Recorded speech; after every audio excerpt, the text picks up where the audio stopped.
All right, everybody, how are you doing? This is S. Anthony Thomas.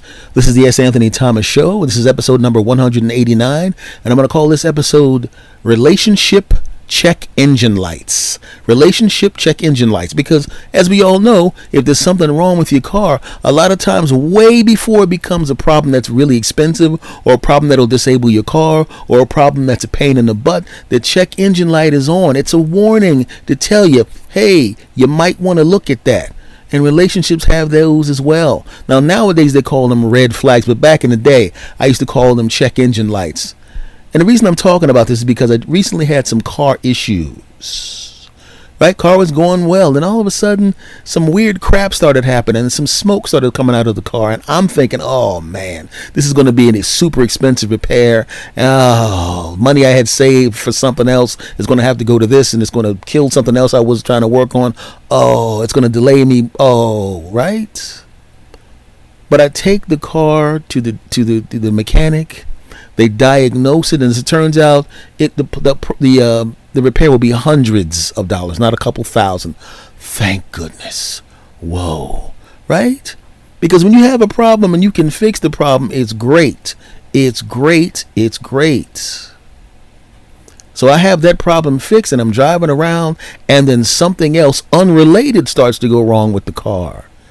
And I'm going, man, what is this? It was almost as if it felt. You ever have somebody cheat on you? Right? That's what it felt. It felt like the car was cheating on me. It's like, I just invested in you, and you going to do me like that? That's what I was thinking about the car. I invested in you, and you going to do me like that? Because there was a check engine light on there, and I was going to get to it at the end of the week, right? But as it turns out, it was a problem that needed to be fixed right now. That daggone car cheated on me. I invested in that car. I put all my time in that car. I trusted that car. I needed that car. And it did me like that. You piece of crap four-wheel sucker. But do you not have those check engine lights when you're dealing with someone in a relationship? Of course you do. Right? If you go on the internet, you'll hear a bunch of Reddit stories. But I know, granted, a lot of them are probably just some writers trying to try out their stories. But it doesn't really matter because they're based on truth, and some of them probably are true. Right? Sometimes the check engine light comes on, and I know people who've had cars literally for a decade or so, and the check engine light was on for 9.5 years of that decade. And they were fine when they gave the car to someone else or they sold the car. It was fine. But I've also had people that have been in the same situation. They have that check engine light on, and then all of a sudden they get stranded in the middle of nowhere, and then I get a phone call. Could you come pick me up? Is it because of that check engine light, stupid? No. Yes, it is. Right?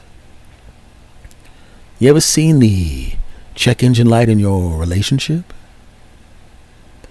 Because like I said, sometimes the check engine light's not anything serious, right? You can literally leave it on because it's a problem, but it's not really that big of a deal. Maybe this sensor's not working, and there's a sensor that you have in your car, and it'll burn more fuel than it should. So instead of getting 30 miles to the gallon, you get 24 miles to the gallon. Not really that big of a deal. Not something you have to worry about. You're like, man, I don't care. I don't drive anywhere but in the city anyway, so I don't give a crap about that. But a lot of times, you need to take a look and see what the light is actually about. I remember when there was a girlfriend I had that she was cheating on young me. Right? She was older than me because back in that time, I was so young when I started doing comedy. All the ladies I dated were older. Right? So I know what the signs are. But a friend of mine, who we'll be using in this example, hadn't been as experienced with dating as I had. Right? So he didn't see the problem. He saw the check engine light, but he didn't really pay much attention to it, right? Because sometimes, like I said, you think it's something bad, but it really isn't. I had a friend of mine almost get in trouble because we were doing a gig as another comic. We were doing stand-up back then. And we're going to a gig. We're driving by and we get lost. Because back then, yes, I'm that old, F y'all. Back then, there was no Google. There really wasn't much. There really wasn't an internet, and you didn't have cell phones like that. So if you wanted directions, you had to walk up or drive up to a stranger and ask them. We're driving on the road. We see a hotel, motel, Holiday Inn. We go into there, and what happens? We see somebody behind the desk, and the guy's been there forever. And this is an older guy, right? And he knows all the roads backward and forward. The kind of guy that can give you the kind of directions that will literally not only take you from where you are to the place that you're going to go, but take you there 10 times faster than you can possibly think. So we walk up to the old guy and we ask him, hey man, we're coming from blah and we're going to blah. He goes, I can get you there pretty fast. All you got to do is take the floop-de-floop to the whoop-de-whoop, okay? Now you're going to see a McDonald's, right? See the McDonald's? Ignore the McDonald's. Keep going past that McDonald's till you see this, and there's a store called Floopty Bloopy, and you make a left there, right? You go exactly 17.5 miles. He gives these directions. He said, yeah. He says, and if you ever come back, guys, make sure you stay here. In fact, here, take one of these. And back in the day, I don't know if they still do it now, but people will literally give you a lot of promotional product. Like he'll give you a matchbook, a flyer, or anything that has the logo or the name of the business on it. And in this particular time, my friend had a cigarette in his mouth, and he saw that, and he gave my friend the lighter, which is a good move, because if he's using the lighter, he's staring at the name of the hotel, and people who are seeing him, you staying at that place, and then you know how it is, promotional. So he has a motel lighter in his pocket, leaves it in his jacket pocket. Some time goes by, right? And his lady is going through the closets, putting stuff into the dry cleaner. She takes his coat out of the closet. Oh, there's something in the pocket, because you always check the pockets before you put something in into the dry cleaner, right? And she pulls out a lighter from a shady motel off the side of the road. Ooh. She's never been to that motel with him. Ooh. And to her, she sees the check engine light. He must be getting it on with another woman. That dirty sassafras Jehoshaphat. She finds him. She screams at him. They're fighting like cats and dogs. I wasn't there for it, but what was described to me. Right? And he goes, hey man, if you don't believe me, you can ask S. Anthony. He was there with me. He goes, yeah, sure. I bet it was S. Anthony. It's probably some, and she used a derogatory term for women. And then when you were her with it, just call him. You trust S. Anthony, don't you? Yeah, I trust S. Anthony. If S. Anthony says you didn't do anything, I'll believe him, but I won't believe you, because they both told me she said that.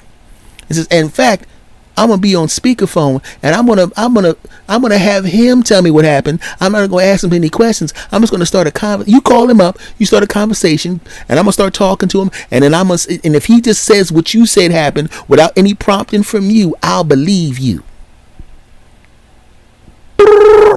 Hello, it's Anthony. Hey, what's going on? Yeah, Bill wants to talk to you. Hey man, baby, small talk. My wife want to ask you something. I don't want to ask him anything. How was your gig at the Floop-de-Goop? Yeah, it was pretty good, but Bill did a good job. I did good. It was fun. It was a great gig. The funny thing was, man, it was hilarious, because we were out driving around. We got lost. I didn't even know, because I have never played that club before. So we got lost. Bill didn't know what how lost he gets. We wound up going over this little nasty little hotel. I didn't even want to touch the doorknobs of this place. We had to go in there and get some directions. And and the guy behind the counter gives him this, like, the ugliest lighter in history. I can't believe that's the. I said, you want to promote your? I'm thinking you want to promote your help with that ugly lighter. And I could hear her. You can hear her breathing angrily as I started as in the beginning of the conversation. But when my story, which was the truth, corroborated his story, which was the truth, I could hear the breathing go from angry to relax. Okay, and then all of a sudden her voice got soft. Hey, let's get. Okay, I'm gonna let you two guys talk. Okay, hey, she walks out of the room, and he takes me off speaker. Man, I'm so glad she called you, man. I'm so glad I was with you, because if I had gone on this gig without you, and everything that had happened, I would have gone to that motel without you, and I didn't. And I got that lighter, and she found the light. She would never believe me. I am so glad you suggested me for the show, man. Good Lord, man. She was mad at me, man. And that was the end of that. She saw a check engine light, and like I said, it was not that big of a deal. It was not a big deal. But sometimes the check engine light is a big deal. Oh yeah. I'm thinking right now, should I tell another story of something that happened to me, or should I use a story of something that happened to somebody else? Because I tend to tell, I've been around so long as a human, 5 decades plus, that I've had so many stories. Yeah, you know what? I'm going to save that story for later on, because I'm going to build an entire episode around my story. But I'm going to tell you the story of something that happened to a buddy of mine. And everybody but him. Now, we didn't actually see his girlfriend cheating, but she didn't even have just a check engine light. She had a check engine siren. She had a check engine fist that comes through the damn dashboard and hits you in the bridge of the nose intentionally. You ever just see somebody and you see the way they're carrying themselves, and you know they're cheating? Like, we would show up someplace and we would see her somewhere, and she was way all up in some dude's face, right? And she would catch one of us looking, and she'd wave, "Hey guys," and she'd have that look on her face like, "I'm so glad it didn't catch me kissing you," and then she shoos the other guy away like nothing, and the guy looks at her like, "What's going on here?" Because he just think he's getting it on with the hot woman, and she's trying to get rid of him because she doesn't want his friends to have evidence of that. But we have evidence. We saw you. The guy had his hand on your buttocks. And we're figuring out, we can't let our friend go out like that, because quite frankly, if she's cheating on him, she could be, you know, he could catch something. You never know, right?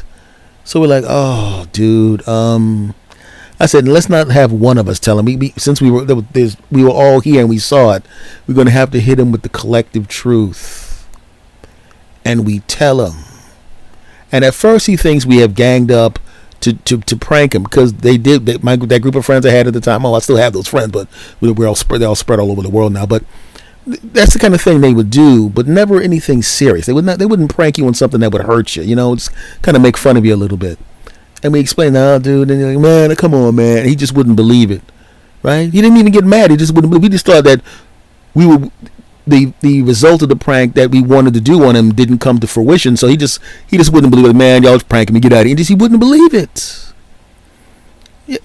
Come on, man. How long you gonna do this joke? Just calm down.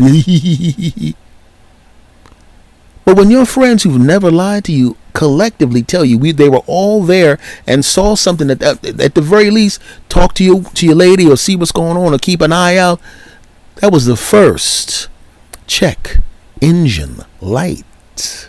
And it was flashing, and he didn't see it. Oh. Were there any other check engine lights, you ask? Well, let me think. Several, right? All of a sudden, she's gotta work late. Really? Dressed like that? Really? Oh, okay. I didn't realize that the sales manager needed to see the tops of your breasts. Okay, not a problem. He doesn't see that light either. Wait a minute, you weren't wearing that when you left. Oh, I took a change of clothes in case I spilled something. Seems like you spill something on your clothes every time you go out at night to have some of those meetings. Oh, really? He didn't pick up on that? Now, I know she was a spectacularly beautiful woman with a spectacular figure, and it's kind of hard when you have somebody that's so unbelievably hot to you and you have access to their goodies, right? It's kind of hard to let them go because you figured you can't do any better than that. That's what he's thinking. But there was so many red flags. Red flags. Red flags. Check engine lights. Check engine lights. Check engine lights. He goes away on a trip. Or so she thought. Right? Now, technically, in good faith, he was going away on the trip. But they call him and tell him, "Oh, you know what? We're going to have to postpone this trip. We'll just do it next week. Okay, sorry about that. I hope you guys didn't have any plans." That's what they told him. He didn't care. He was going to get paid anyway. So he grabbed something to eat for himself and for her. What a really considerate man he is. Got something great to eat? I got something for her. And he drives home. I'm going to surprise her. She's going to love it because it's her turn to cook, even though I wasn't going to be there anyway. So, but it's going to be exciting. He pulls into the driveway. He walks into the house with 2 meals. And it's great that he has 2 meals because, well, he can now serve those 2 meals to his girlfriend and the guy that's on top of her thrusting. Exactly. What are these? What's going on? And all that crap. Fortunately, he was smart enough not to beat the dude down. And he's not a woman beater, which is great, of course. The guy runs outside. Didn't even let him get dressed. You can get dressed on your way to the car, Mother Jugs and Speedy. You know, he's describing what happened. We weren't there for it.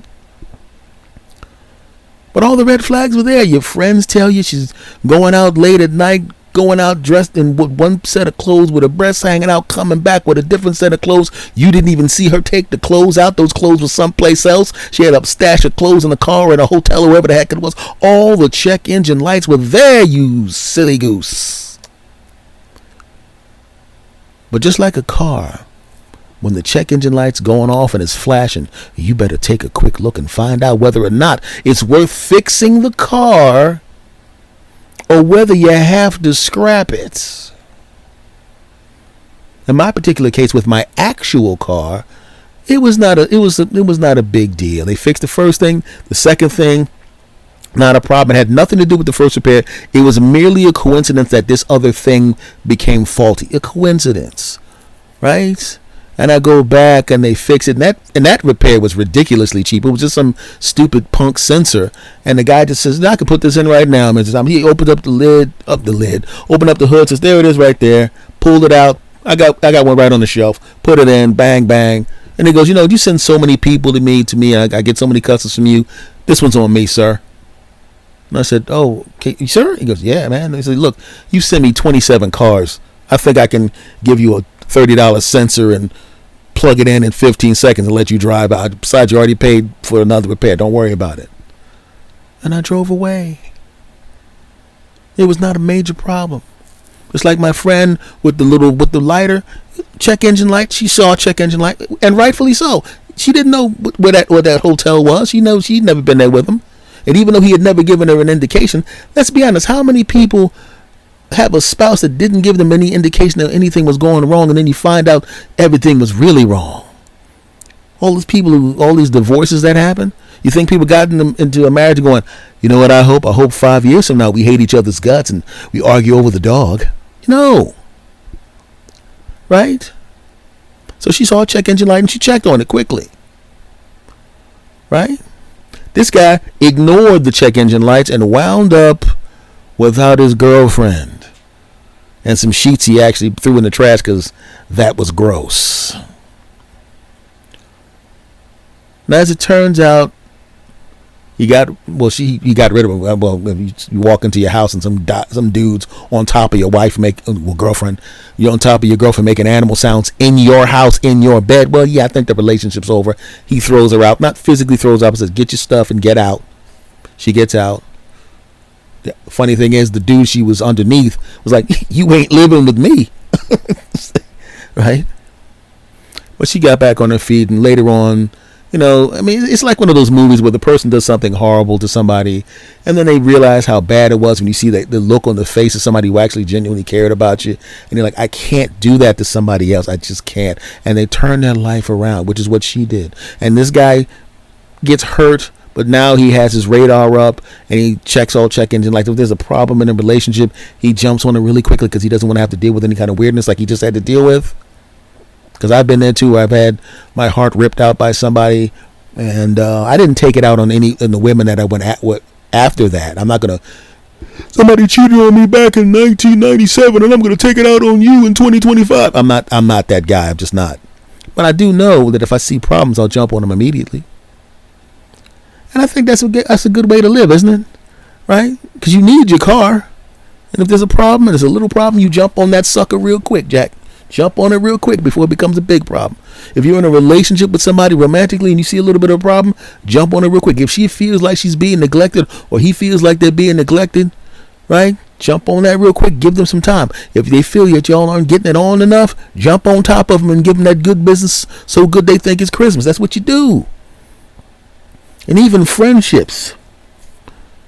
Friendships have those check engine lights, man. You call the person. Yeah, and I remember it happened to me with a buddy of mine.